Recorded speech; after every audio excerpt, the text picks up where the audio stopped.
Good morning, everyone. Welcome to Fuel for Success, episode 165 on this beautiful August Wednesday morning. Hope you're enjoying your summer. Hope you're enjoying your Wednesday. And we're going to do our very best to make it just a little bit better, be informative. And I'm excited about today's show, which is all about spirituality. And if you saw the post, just leaking a little bit of the information that we're going to be sharing is about how to handle unfair treatment, which is something we all deal with. It's good to see you this morning, my friend. How are you? Man, it's really good seeing you, buddy. I'm blessed. If anybody in the world needs to show about spirituality, it's me. I mean, my son went into 7th grade today. Wow, 7th grade, dude. I was looking at pictures this morning of his first day at kindergarten. And like that song says, don't blink. It's true. Yeah, it's true. Blink, as you know. I mean, you're dealing with it. Yesterday, you drove your son 4 hours away to possibly, get an apartment there and get a job. Talk about living in the now. Talk about cherishing the moment, my friends. When I see dads with small little kids in the mall or at church, I want to walk up to them with tears streaming down my face, look in their eye and say, my friend, please cherish these moments. Yeah.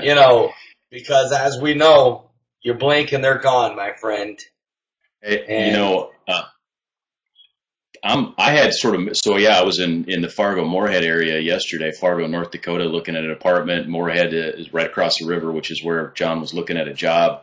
Had an interview. He's probably going to get the job, going to be a great gig for him. And I'm mixed, man. It's like there's a part of me that's like tore up. I'm like, here's my boy, he's going to be moving away. How do you deal with that? And then at the same time, I'm just like excited for him because I'm looking at like these studio apartments and I'm thinking back to when, I was 20 and I'm going, man, just the possibilities, the things that he can do. And there's a part of me as a dad, I'm like, I want him to succeed. I want him to do well. There's just opportunity for him. And so, you take that part too. Maybe I'm just grasping and looking for the positive, but.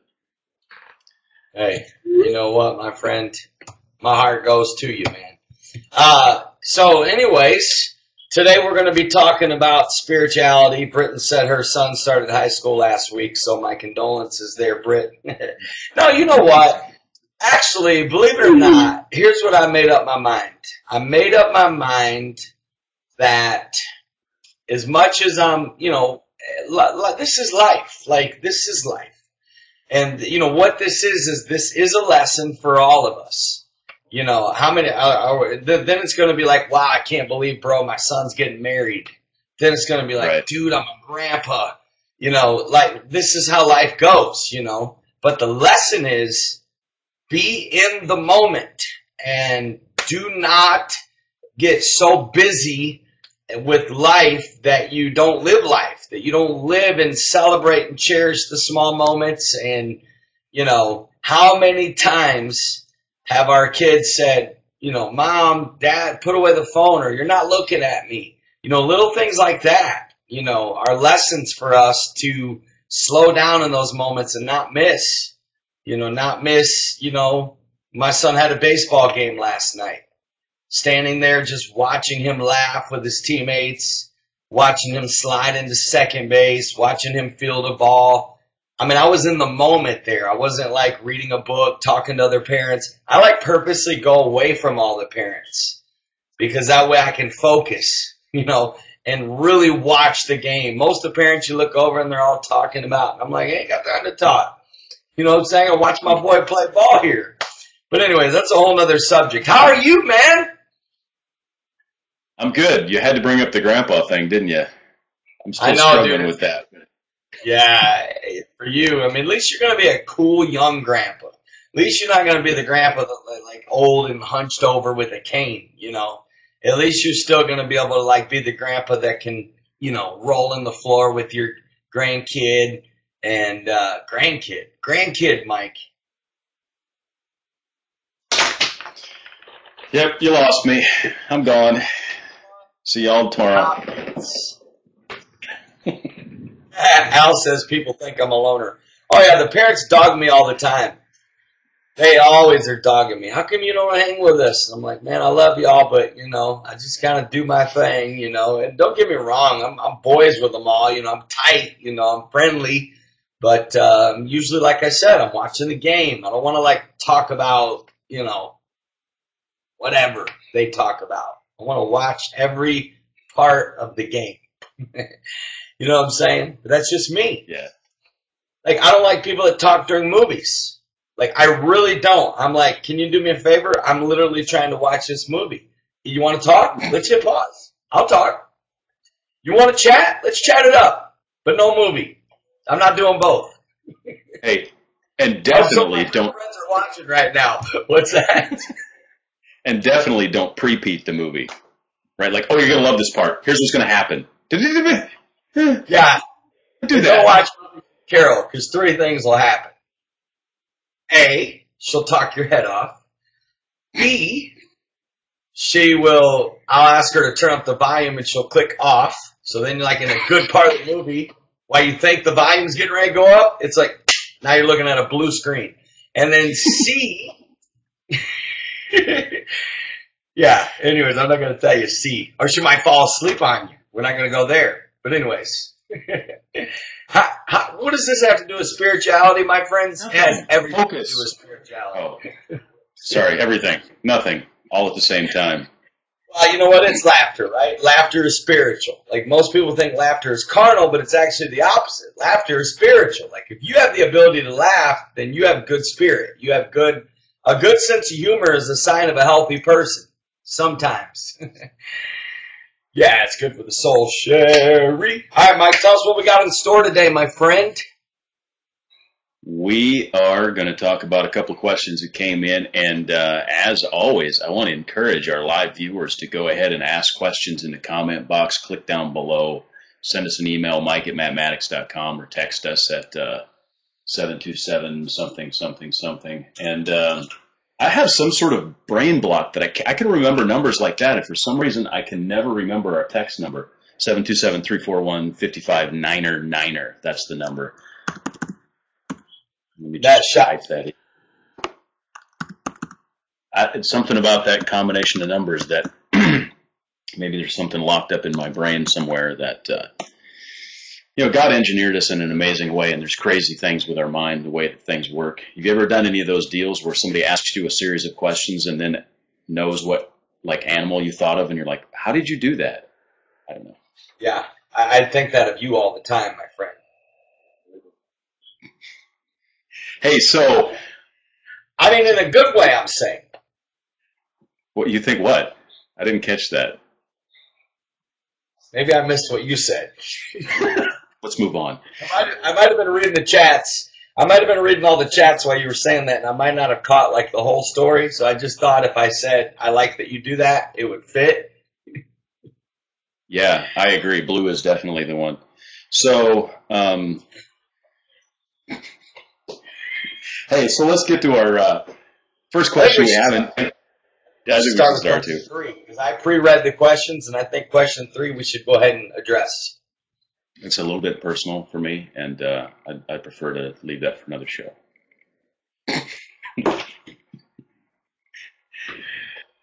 You know what I'll do, guys? I'll get questions in, so I'll email some of the questions that came into my email, and I'll throw them in there, and then I'll randomly insert a question why does Mike hate me? Or other things. Why are you struggling with pot smoking, Mike? Tell us about it. Yeah, things like that. Anyway, so talk spirituality. We're gonna house has a problem with pot, so yeah, not even Carol. Not even Carol.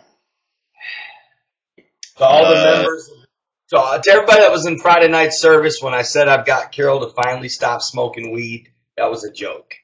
That was a joke. If you were there Friday, people were like, "Wow, Carol, I'm really proud of you. You're doing awesome."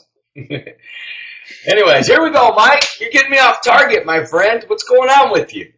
Well, it was clearly my fault, and I apologize. So the first question that came in was, how do you handle unfair treatment? Listen, this is something that happens in life.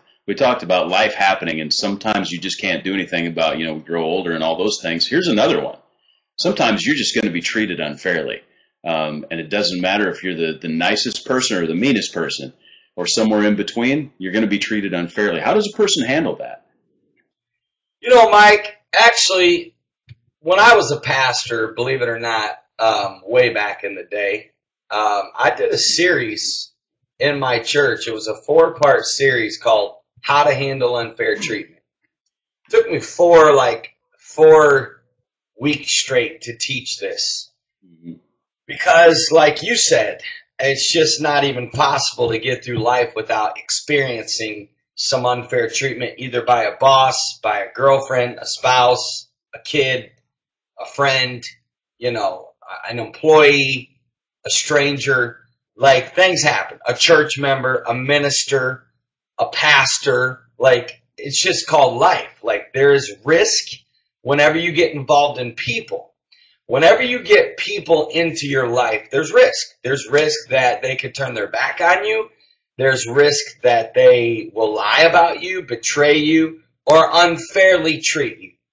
So let's just deal with, first and foremost, a reality that, most people live in fantasy. And this is why they struggle, because they live in fantasy and they don't live in reality. Like, believe it or not, the more realistic you can be in your brain, and I'm not, listen, we're not dealing with dreams and passion and faith right now. We're dealing with the reality that, first and foremost, you ready for this? It's all about accepting truth. Here's the truth I'm going to give you that you have to accept. And that is something that we should be teaching our kids. And that's, life is not fair. You know what I mean? Like, literally, it's not fair. And we do ourselves an injustice, because most parents that have 2 to 3 kids are always trying to make things fair, right? I mean, it's our human nature to want everything to be fair. Like, I can't believe, Mom, he gets a cookie and I don't, right? Like, these little types of conversation, believe it or not, a wise parent would be wise in those moments to say, you know something?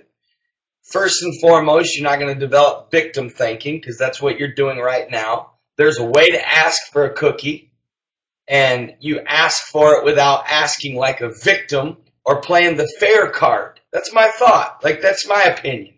Starts in childhood, right? This business of fair. So that's first. Let's deal with that.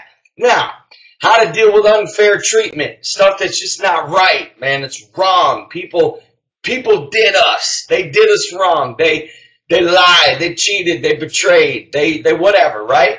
First, be mature about it, okay? Extremely important for you to be a mature person. Secondly, is learn how to think healthy thoughts. The reason, and these tie together, because, Mike, you know what I'm into right now?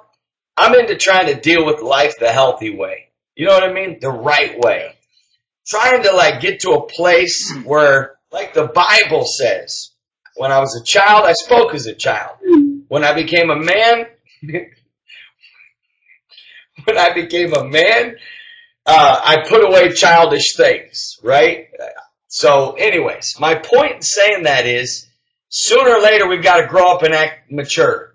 Even when we're mistreated, we've got to be mature and we've got to be healthy about it. Even when people have utterly lied about us and gossiped and given all kinds of false accusations. You know when I reached a level of maturity in my life in dealing with unfair treatment?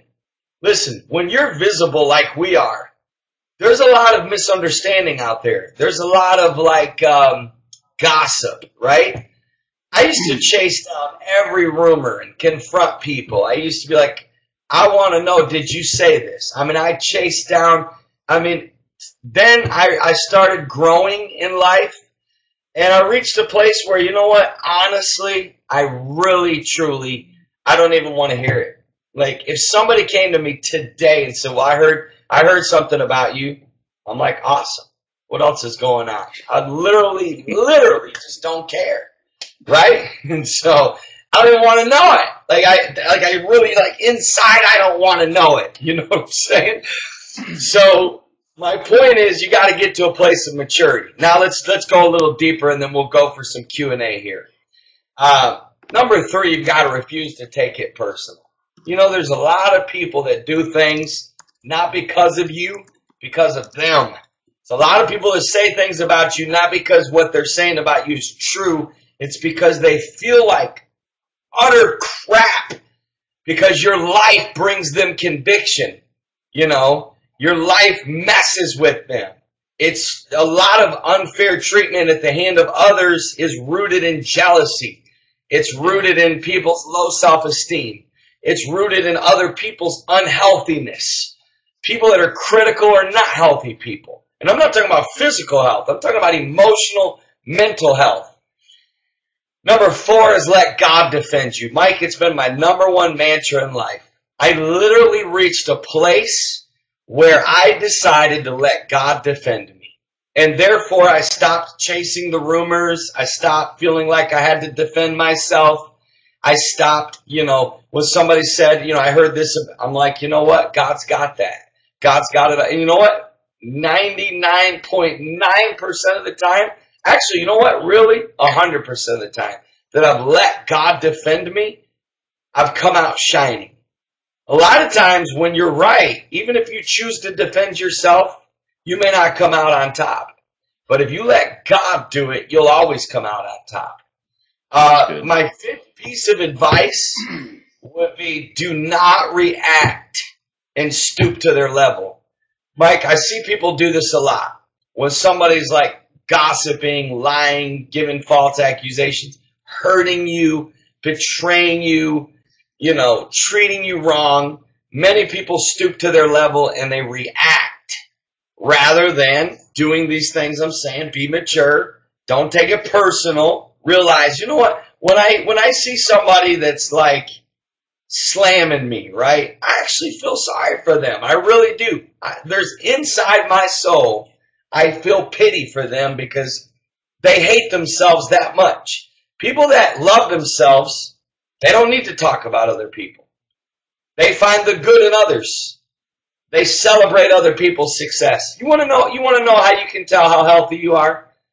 Are you able to celebrate other people's successes and blessings? That will tell you how healthy you are mentally, emotionally, and spiritually. Can you celebrate another person's success, blessings, favor, prosperity? If every time, for example, I once dated a girl way back, so you couldn't even guess who it was, who every time another girl was mentioned in conversation, she would find something negative about that person. And I knew that it was a result of she wasn't emotionally healthy because every time, even if it was an attractive female, she would put that other female down, say something either about her clothes or her hair or whatever. So that's a sign of somebody that doesn't know how to handle unfair treatment, Part of this, not stooping to their level is being healthy right here, emotionally, mentally, spiritually, right? All right, let me move on real quick. Number 6, keep an attitude of gratitude. You know what? Most people, when you go through unfair treatment, that when you stay in a state of gratitude and you keep a positive, energetic attitude, that literally it doesn't affect you as bad. When all of your focus is on what you're thankful for. You know what the devil tries to do, Mike? He tries to distract our mind to get us to think about the wrong, the harm, the bad things that happen. But when you stay in a focus of gratitude, you don't get all bitter and bent out of shape and angry and resentful. And that leads me to my 7th and last point, and that's refuse. You got to mentally, emotionally refuse to get bitter or offended. In other words, as hard as it is, the Bible says pray for those that use you. Bible says love your enemies, bless them that despitefully use you. Like, none of us want to feel used. None of us, right? But Jesus said bless those that despitefully. Like, sometimes we use people and we don't even realize it. Like maybe, I don't know, like, maybe someone borrowed your car and they didn't fill it up with gas and they didn't clean it out. I don't know, And maybe they didn't even think about it. They weren't trained by their fathers to do this type of stuff. That if you borrow someone's vehicle, the respectful thing to do is to return it washed, vacuumed, filled up with gas to the brim, no trash in the car. I mean, I've had people use my car before, and they bring it back and they still got their McDonald's cup in it. And I'm like, are you kidding? Are you kidding? You leave your McDonald's cup in my car? You know what I'm saying? Are you kidding? Like, I would kill my son. Not really kill him, but I would, give him the speech of the ages if he borrowed someone's car and left a McDonald's cup in it. First of all, what are you doing at McDonald's? That's the first issue. You know what I'm saying? Anyways, yeah, absolutely. The ultimate disrespect. Anyways, that's what I got to say, Mike. That's what I got to say about unfair treatment. Obviously, I just took a 4-part series and condensed it into 10 minutes. So there's a lot, but if you'll take them small little things I give you, at least it'll help you not have the animosity, the hate, the anger, the resentment, the bitterness. You don't want any of that. Those are toxic emotions. You want high energy. You want love, my friend. You want peace. Mike, we ought to become the love doctor. You remember that? Anyways, talk to me, Mike. You're 2 cents, my friend. Well, first of all, great conversation by our viewers, and I like what Britton had said about. She said she used to get jealous when great things happened to others, and you sort of mentioned that about the one girl who would find fault with others, and now is in a place where she can be sincerely happy for others, and that understanding that sort of mentality helps you understand sometimes why you get treated unfairly. Sometimes if you're blessed by God or favored by God, you'll be treated unfairly because people are jealous about that or can't have be grateful for the blessings of others. And that's a method or a situation that points to an unhealthy emotional thing. I really like also what you said about, not reacting. And I think that's one of the critical things that I was going to mention is that sometimes, not reacting to the situation and giving a little time, first of all, to really discover what's going on and meditate on it a little bit, maybe pray for the person. And when the Bible says to pray for someone that despitefully uses you, something happens when you begin to pray for someone. If you're angry towards them or they've done something, you begin to pray for them, and the Spirit of God moves in that situation and oftentimes reveals things to you. And you begin to understand the situation a little better. Maybe you'll have some empathy for that person. Maybe I've literally been in prayer for someone that had treated me unfairly, and God began to reveal to me some things about their past and their childhood, and I had compassion for them rather than anger. And so take that scripture seriously. Pray for them that despitefully use you, and God will help you. God will help you to overcome that bitterness and that anger and really kind of stop it in its tracks. So don't react. Instead, go to God first. And, it's like you get in a fight on the playground or whatever, the first thing you should do is go to your dad. If you're a little kid, go to your dad, and your dad's going to say, okay, here, let me explain a few things to you. And then he may tell you how to throw a right hook, depending on the situation, right? But absolutely. You're getting bullied. If that's what God says to do, hey, man, go ahead and throw that right hook. But metaphorically speaking, of course. But definitely go to prayer first. I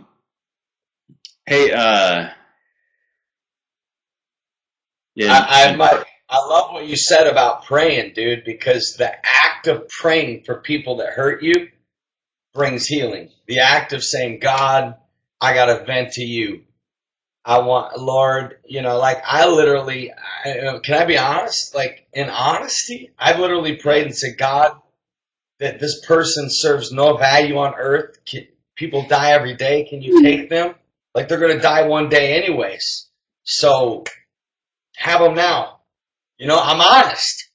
But the very act of that, believe it or not, brings some healing, because then you say, God, give me grace to forgive. Help me. Bible said, it's like the blind man when Jesus said, do you believe I'm able to do this? He said, Lord, I believe, but help my unbelief.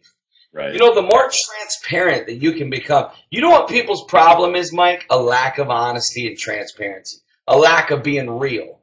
And that's one thing that you'll find about Mike and I in Fuel for Success.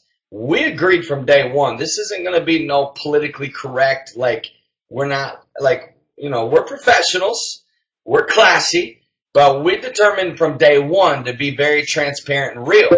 And that's the only way to be, in my opinion, Yeah, I agree. And it's the same when you're in prayer with God. If you're praying for someone that has been unfair to you, don't try to hide your emotions from God. What good does that do? You say, God, I'm really ticked right now. I can't believe this person did this, and I can't believe in this and that, and just explain the situation to God, not like he doesn't already know, but verbalizing things, focuses and brings clarity. And so verbalize that to God and then pray for them, and God will help you. Mm-hmm. So I like Tommy had mentioned something that segues well into another question that we actually had on the docket for today, which is dealing with critical or judgmental, hypocritical type people. And he'd asked, it's common for people to think being critical is funny, which I agree. And Matt, you had mentioned at the beginning of the show how laughter can be spiritual. I also find that in some cases humor can be extremely destructive and yes. Sometimes we go way too far trying to be funny, and it's damaging and hurtful to people. But Mike, you know what? Let's talk about sarcasm for a minute, because there's such a fine line with sarcasm. Like, sarcasm is good. It's funny. It's good to banter. It's good to joke. But what I view about sarcasm is there's got to be a balance. If you're always sarcastic, you're always cutting someone down, you're always, picking on somebody, like you said, like, you gotta and don't be afraid to ask. Don't be afraid to say, sometimes I'll ask some of my clothes, hey, listen, if I go too far, please tell me, you won't hurt me, because I'm a cut up by nature. I'm a tease, right? But you're right, like, using humor. So, you know what, Mike? You know what they say, and I'm almost starting to believe it's true. They say there's a little bit of truth in every tease. You know how people they're afraid to really have a real tough conversation, adult conversation. So they throw in little, like, teasing, and you wonder, like, I don't know where it is, but in the middle of all this teasing, there's a little bit of truth here, I think, that's trying to come out. People use that, and I guess that's maybe for another show, but hey. Yeah. Well, and actually, humor can be a great tool to constructively help people as well, because some people get offended really easy, and the only way you can really correct them is through humor. Show me, Mike. Give me an example. Give me a live example right now on the spot. Give me a live example of correcting somebody with humor. Correct me, my friend. Throw something on me. See, now here's the thing, though. I wouldn't correct you with humor, right? If I used humor in some sort of sarcastic way with you, it would be to cut up. Because if I felt like I needed to correct something with you, I'd be very direct, because that's the way that you would receive it and the way that you would best take it. Because because you're not easily offended, and some people are easily offended, and you can use humor, maybe make a joke about something to sort of bring something across in a lighter manner. I don't have a live example. Give me a minute, I'll think about it. But that hopefully that helps out. I thought the analogy you gave was perfect, my friend. You did a good job. I love all the comments people are making. I wish I had time to keep up with them all. They're all amazing. Yeah, exactly. Yeah, here's how you want to be. You ready for this? Your goal in life is emotionally healthy. You want to be as emotionally healthy as you can, because when you're mentally and emotionally healthy, and again, this is our spirituality show, getting spiritual and anchored in God and whole in God helps you with this. Because ultimately, my friends, at the end of the day, if you really put your faith in God, you really don't have much to worry about. Because even the bad, it's like what Joseph said. You want to know how to handle unfair treatment? I'll end it with this. Joseph said, you meant evil. You ready for this? 2 types of unfair treatment. There's what Jesus faced, when he said, Father, forgive them. They don't know what they do. Like sometimes you got to have mercy on people because they don't know what they do. They're doing it out of pure ignorance. They literally don't know, right? And then there's what Joseph went through. He looked at his brothers and he said the words, you thought evil against me. Like they planned this. That this wasn't an accident. They didn't they literally planned this. He said, you thought evil. And then he turned around and said, but God meant it for good. Ask me right now what my favorite scripture in the whole Bible is, and it's that scripture right there. You meant evil, God meant it for good. I got betrayed. You hated me. You lied on me. You did it on purpose. You knew you were lying, right? No big deal. God meant it for good. You know what I mean? Like, it'll help you smile in the darkest times. Like I said, saying the words, God meant it for good. Just say it. Say it out loud right now, wherever you are watching. God means this for my good. God means this for my good.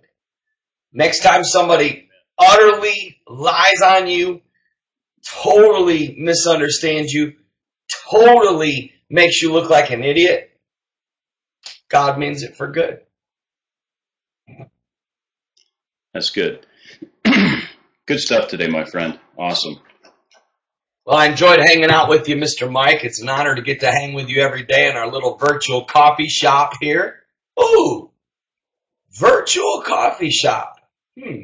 Anyways, might be something there. But anyways, write that down. Making notes. Oh, my word, Mike. I got to see your Studio 11, dude. I got to see it in person. The funniest thing, I don't have my phone with me right now, is all your little Post-it notes, dude. I took pictures of them. I got to show one tomorrow morning.